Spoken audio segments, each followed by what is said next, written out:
हमें इस समय अरविंद सिंह सुप्रीम कोर्ट से हमारे साथ लगातार बने हुए, उनका रुख करना चाहिए। अरविंद,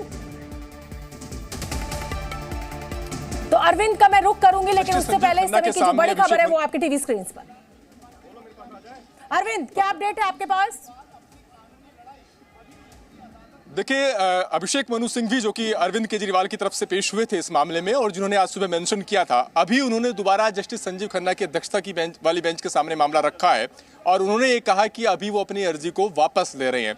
इसके पीछे उन्होंने वजह ये बताई है कि चूंकि निचली अदालत में अरविंद केजरीवाल की पेशी होनी है, वहां पर ईडी रिमांड की मांग करेगी और ऐसे में उनको वहां पर ईडी की रिमांड का विरोध करना है, तो दोनों जगह पर जो सुनवाई है वो आपस में क्लैश हो रही है। दोनों जगह पर लगभग एक साथ सुनवाई होनी है, तो ये संभव नहीं हो पाएगा दोनों जगह पर अपनी बात को रखना। तो उनका ये कहना है कि अभी निचली अदालत में अपनी बात को रखा जाना है अरविंद केजरीवाल की तरफ से, और अगर वहां से कोई राहत नहीं मिलती तब वो सुप्रीम कोर्ट में अपनी बात को रखेंगे। अरविंद, मैं आपको रोक रही हूँ, क्षमा चाहती हूँ, मुझे आपको रोकना, मैं इसलिए रोक रही हूँ क्योंकि मेरे मन में सवाल ये है कि क्या ये सही वजह है आप देख रहे हैं जो अभिषेक मनु सिंघवी कह रहे हैं, या आज के कविता की जिस तरीके से दलील को खारिज कर दिया सुप्रीम कोर्ट ने, उसको देखते हुए इस पूरे मामले को वापस ले लिया है आम आदमी पार्टी के वकीलों ने, या कहिए कि अरविंद केजरीवाल ने?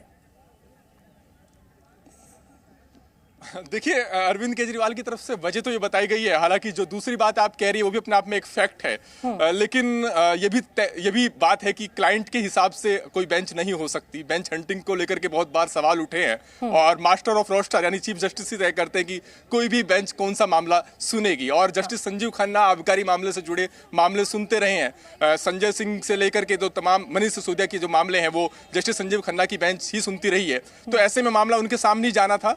लेकिन इस वजह से वापस लिया या नहीं लिया, ये मुझे लगता है कि ये बात सीधे तौर पर नहीं कही जा सकती। अभी अभिषेक मनु सिंघवी ने जो कहा है, वो ये कहा है कि अंजलि का रुख करना जरूरी है क्योंकि अंजलि आईटीओ पर मौजूद है। और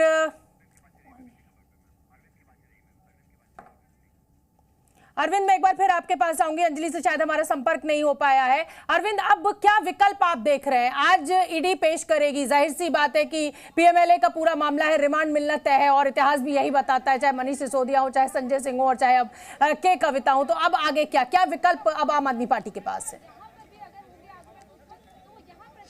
बिल्कुल शोभना जी, आपके सवाल पर मैं लौटूंगा। आप जो बात कह रही हो अपने आप में एक फैक्ट है, लेकिन इस बात को कोई भी पक्ष खुले तौर पर स्वीकार नहीं करेगा, क्योंकि ये बात कानून में कहीं ठहरती नहीं कि इस बेंच के सामने मामला लगा है इसलिए हम वापस ले रहे हैं। वजह ये हो सकती है, लेकिन इसे कोई स्वीकारेगा नहीं। खैर, अभी अरविंद केजरीवाल के पास जो कानूनी राहत के विकल्प है वो दो ही बचते हैं। पहला विकल्प ये बचता है कि वो जमानत के लिए अर्जी दाखिल करें। दूसरा विकल्प उनके पास था कि वो गिरफ्तारी को चुनौती देते हुए गिरफ्तारी को रद्द करने की मांग करें। पहले विकल्प के लिए उन्हें निचली अदालत का रुख करना होगा, जमानत अर्जी के लिए उन्हें निचली अदालत में ही अर्जी दाखिल करनी होगी। जहां तक गिरफ्तारी को चुनौती देने वाली बात है, इसके लिए वो हाईकोर्ट में आर्टिकल 226 के तहत या फिर सुप्रीम कोर्ट आ सकते थे आर्टिकल 32 के तहत। उन्होंने सुप्रीम कोर्ट आने का विकल्प चुना था, लेकिन अभी उनके वकील ने यह कहा है कि वो अर्जी को वापस ले रहे हैं क्योंकि निचली अदालत में भी सुनवाई होनी है और निचली अदालत पर रिमांड अर्जी पर आपके पास आऊंगी मैं। Zee